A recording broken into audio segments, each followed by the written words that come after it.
Halo semuanya, selamat datang di segmen analisa. Kalian masih ingat nggak sama kasus artis terkenal Thailand, Teng Monida, atau nama aslinya adalah Nida Pachari Farapong yang meninggal dunia di usia 37 tahun karena mengalami hal yang unik terjadi di Sungai Chao Phraya pada saat dia lagi menikmati masa-masa senangnya gitu ya, ngumpul-ngumpul gitu di sana bareng sama 5 orang. 5 orang itu kan ada Gatik, Sen, Por, Robert, dan juga Jo. Dan ternyata kan dikatakan bahwa menurut mereka kronologi singkatnya, Teng Mo itu di tanggal 24 Februari 2022, ini masa-masa COVID ya, sekitar jam 10-an malam, dia itu katanya lagi mau pipis di ujung speedboat di Sungai Chao Phraya, tiba-tiba dia terjatuh dan kemudian nggak ditemukan selama 2 hari, baru 2 hari kemudian tuh ditemukan nggak jauh dari lokasi terjatuhnya, hanya sekitar 1 kilometer di Sungai Chao Phraya.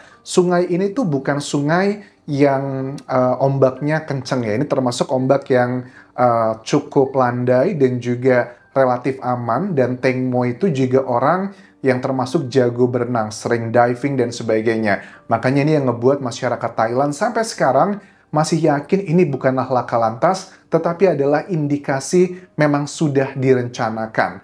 Oke, update terbarunya apa? Jadi, ada update terbaru dari Pengadilan Nontaburi, di mana kita sudah ketahui beberapa hari lalu itu sudah ada pembebasan 3 terdakwa. Sebenarnya mereka juga nggak ditahan sih, karena kan mereka menggunakan jaminan ya, membayar sejumlah uang 200.000 baht atau sekitar hampir 100 juta rupiah agar mereka tidak ditahan, tapi prosesnya terus berlanjut.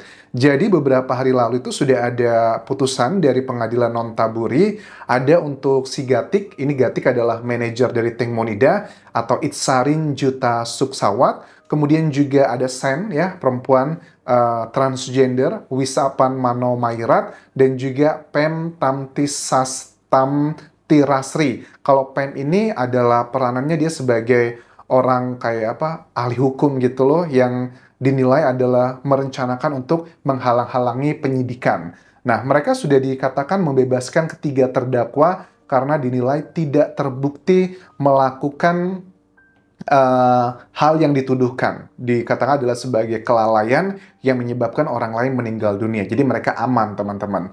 Oke, setelah 3 tahun ya. Kemudian yang si Job, Nitas Kiratisu si Satorn, ini yang dia peranannya sebagai orang yang nyupir dia nih. Yang nyupir speedboatnya, dia divonis adalah 6 bulan dan denda 24.000 baht atau sekitar hampir berapa nih? 12 jutaan rupiah.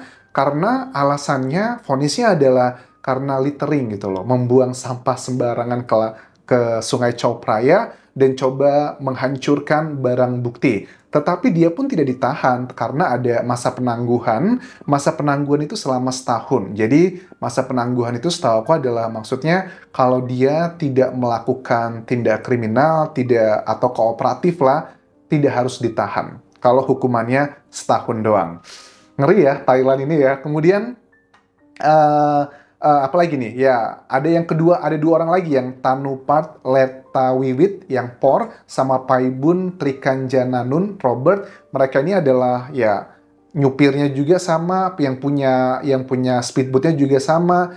Mereka di Mei 2023 itu divonis 2 tahun 9 bulan dan juga 2 tahun 2 bulan. Dengan pasalnya adalah karena mereka tidak punya license-nya untuk menyetir, plus juga yang punya speedboat-nya tidak mengikuti SOP atau melakukan pembaharuan lah izinnya.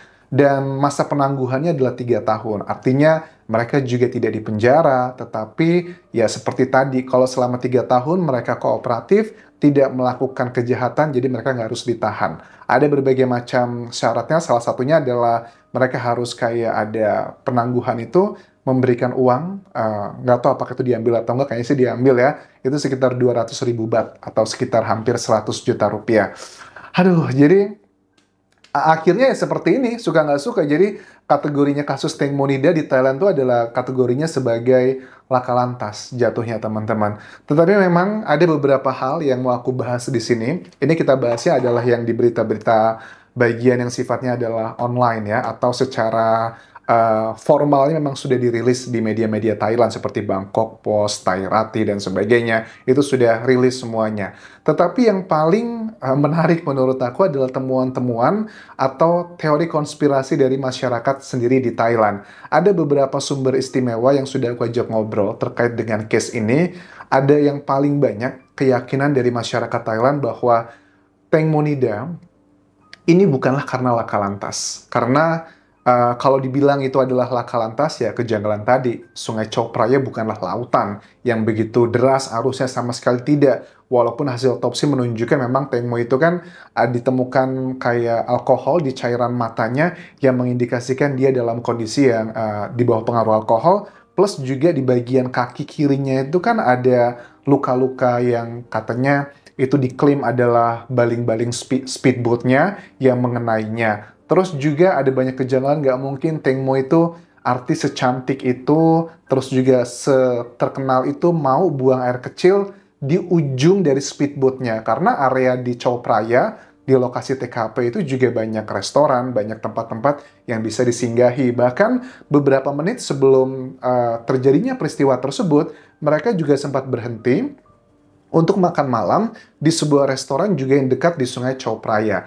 Nah, teori yang paling banyak, konspirasi yang paling banyak dari masyarakat Thailand yang mereka punya beberapa alasan kuat kenapa ini bukan laka lantas, tetapi adalah karena Teng Monida saat itu dalam tanda kutip adalah dijual oleh manajernya bernama Gatik ini, teman-teman. Maksudnya gimana? Karena Teng Mo itu tidak mengenal semua 4 orang yang ada di speedboat tersebut ya, kecuali Gatik.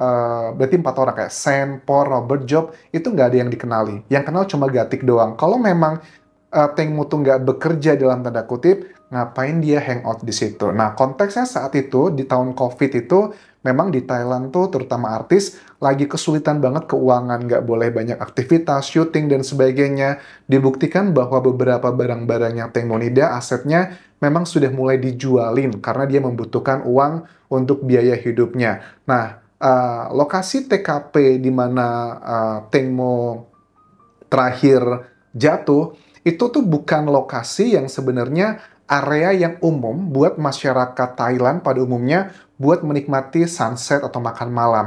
Itu adalah area yang janggal. Maksudnya gimana? Area di Sungai Chao Phraya itu, kalau kalian sudah pernah ke Bangkok, itu melewati banyak ya, kan membelah kota Bangkok ada Wat Arun, Temple, kemudian ada beberapa Wat Arun tuh juga dekat dengan Grand Palace, dengan dalam tanda kutip adalah tempat-tempat yang tidak bisa disebutkan, you know lah ya, orang nomor 1 di Thailand gitu ya, yang tidak boleh tersebutkan karena nanti ini ada kena pasalnya sendiri. Nah, area tersebut adalah area yang memang biasanya digunakan oleh para orang nomor 1, nomor 2, nomor 3 Thailand yang biasanya untuk hiburan mereka. Nah, indikasinya apa? Banyak masyarakat Thailand tuh bilang ya, aku ajak ngobrol, terus kira-kira apa dong yang paling masuk akal? Kenapa kok mereka tidak berani sampai ke situ? Jadi, area ini teman-teman itu biasanya dipakai oleh para pejabat-pejabat lokal Thailand ya, bahkan juga teman-teman raja dan sebagainya biasanya lewat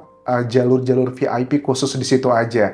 Nah, beberapa orang bilang bahwa apakah ini indikasinya ada salah satu tangan kanan orang nomor 1 Thailand yang memang memakai jasanya Teng Mo saat itu, tetapi Teng Mo-nya tidak tahu, dijebak kalau sampai harus melakukan sejauh itu. Teng Mo-nya berontak dan ngerasa ini nggak sesuai dengan kesepakatan, makanya terjadilah hal-hal yang tidak diinginkan. Kalau orang sudah memiliki kekuasaan, memiliki harta, memiliki tahta, kesannya bahwa kita bisa mengontrol semuanya, ya udah orang tuh gampang tersinggung loh. Kamu colek dikit itu bisa habis.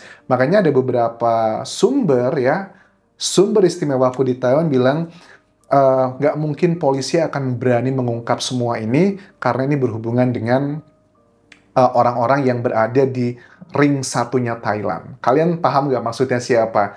Misalnya gitu kan ya, dugaannya gitu kayak raja ini punya orang tangan kanannya dari militer yang memang terkenal, suka mengkoleksi keindahan-keindahan, kenikmatan-kenikmatan dunia di situ, dan kalau itu memang terbukti, ngefeknya nanti bakal panjang. Efeknya adalah dalam proses kayak media di Thailand ya. Aku amati media-media di Thailand pada saat ada temuan indikasi yang menjurus ke arah bagian tersebut ke orang tangan kanannya orang nomor satu di Thailand, media di sini tuh nggak berani loh membahasnya lebih detail.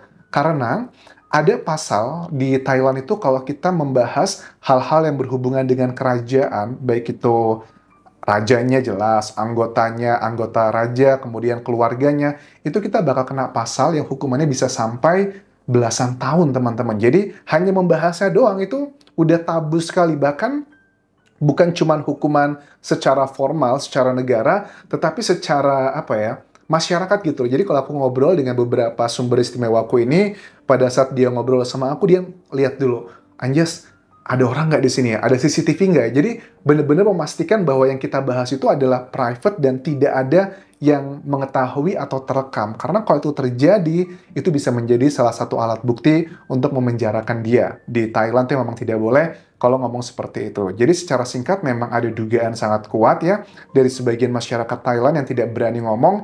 Ini ada hubungannya dengan orang nomor satu di Thailand yang berhubungan dengan orang tangan kanannya, bukan orang nomor satunya secara langsung. Ya, ada juga yang mengindikasikan ke arah sana, cuman buktinya memang sangat lemah sekali. Ya, gimana mau mencari bukti gitu kan ya? Media lokal di Thailand aja pada saat membahas mengenai isu dari lokasi yang tidak wajar dilewati oleh orang pada umumnya, bahkan selebriti pun juga nggak wajar untuk lewat situ kalau nggak punya special access gitu kan ya.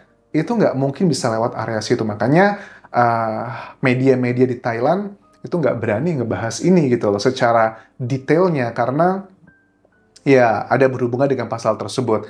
Lantas bagaimana dengan ibunya Teng Monida, si Panida kan ya? Ya memang dia termasuk yang karakternya masyarakat menilai itu adalah orang yang fokusnya itu pada uang gitu kan. Kalian tahu, yang pertama kali dimaafin sama Panida itu ibunya Teng Mo adalah si Por dan juga Robert. Alasannya kan kalau dia bilang ke media, karena mereka adalah yang paling kooperatif kan, mereka ada upacara yang kayak sungkem gitu kan ya. Gatik pun juga sama sungkem dan sebagainya akhirnya. Tapi dimaafin itu bukan cuma karena sungkem, kan kita ketahui ternyata Por dan juga Robert itu memberikan uang bulanan. Bulannya kalau nggak salah itu berapa ya? 40.000 baht ya, bulanan doang, itu berarti sekitar hampir 20 juta rupiah. Plus juga dengan uang cash itu dikasih berapa juta baht gitu untuk hampir 1 juta atau berapa gitu, angkanya masih belum clear, itu dikasih buat Ibu Panida katanya sebagai permintaan maaf. Tetapi Ibu Panida kan kalian tahu, dia bilang begini, saya nggak mau kalau uang segini katanya. Alasannya, logikanya dia bilang begini, Teng Monida itu kalau dalam setahun dia syuting sinetron, syuting iklan, penghasilan dia segini gitu loh. Kalau dia karirnya masih 10 tahun lagi bagus, harusnya segini. Angka-angkanya itu kan dikeluarkan, kalau nggak salah minta puluhan juta baht. Tetapi dari pihak para orang-orang yang berada di kapal speedboat tersebut nggak bisa memenuhi seutuhnya. Mereka cuma ngasih kayaknya cuma beberapa juta baht plus dengan bulanan sekitar 40.000 atau 50.000 baht. Itu dari sumbangnya Tanupat dan Paibun. Tetapi dari Sen dan juga Gatik, kayaknya sih mereka juga ngasih sejumlah uang. Kalau Sen tuh termasuk yang cukup berada ya, dia termasuk yang punya ekonomi baik di Thailand. Bahkan ada di tahun 2000 berapa? 2023 atau kayak 2023 ya, 2022 atau 2023 awal, ada satu acara di Hua Hin, itu provinsi ya dekat aku tinggal juga. Itu ada festival apa kalau nggak salah Keniji. Aku ada dapat undangan ke Hua Hin tersebut dekat pantai dan aku lihat ada si Robert sama Por. Mereka datang padahal saat itu mereka sedang menjadi center of attention dari masyarakat Thailand, tapi dia masih menghadiri acara yang kayak konser seperti itu dan media lokal juga memberitakannya. Plus juga mereka sering terlihat masih melakukan aktivitas-aktivitas di area-area umum dan menikmati kayak hiburan-hiburan gitu loh. Kayak kesannya nggak ada apa-apa. Walaupun kita tahu Por sama Robert ini kan sempat kayak menjadi biksu kan ya beberapa minggu kayaknya. Mereka ada prosesi potong rambut dan sebagainya, katanya untuk permintaan maaf dan sebagainya. Dan memang ini adalah salah satu cara kayaknya untuk mengamankan posisi mereka di tengah masyarakat. Ya kan di Thailand tuh mayoritasnya adalah Buddhis ya. Jadi pada saat sudah melakukan seperti itu, dalam tanda kutip kayaknya bener-bener nyesel, bener-bener minta maaf, kesannya adalah seperti itu. Tetapi sekali lagi, hasil putusan dari pengadilan non-tabur ini mengindikasikan bahwa ya versi mereka ini adalah laka lantas dan semuanya sekarang sudah dibebaskan, bebas bersyarat untuk 3 tahun, 1 tahun, dengan syarat mereka tidak melakukan kesalahan atau pelanggaran hukum, mereka tidak perlu menjalani hukuman tersebut. Dan juga membayar sejumlah uang seperti aku jelaskan tadi. Oke, itulah kurang lebih pertanyaan dari banyak netizen terkait dengan final akhir dari kasus Teng Monida, persidangan seperti apa. Sangat mengecewakan, tetapi biarlah, aku yakin yang namanya kebenaran itu seperti angin, dia akan keluar dari lubang sekecil apapun, dan aku juga masih yakin sih sepertinya ini bukan laka lantas. Apakah kalian sama pikirannya denganku? Sampai jumpa lagi di video berikutnya. Tinggalkan like dan juga komen, subscribe channel YouTube ini, follow Instagram, Facebook pageku, dan juga akun TikTok Dian Jasa Sumara. Sampai jumpa.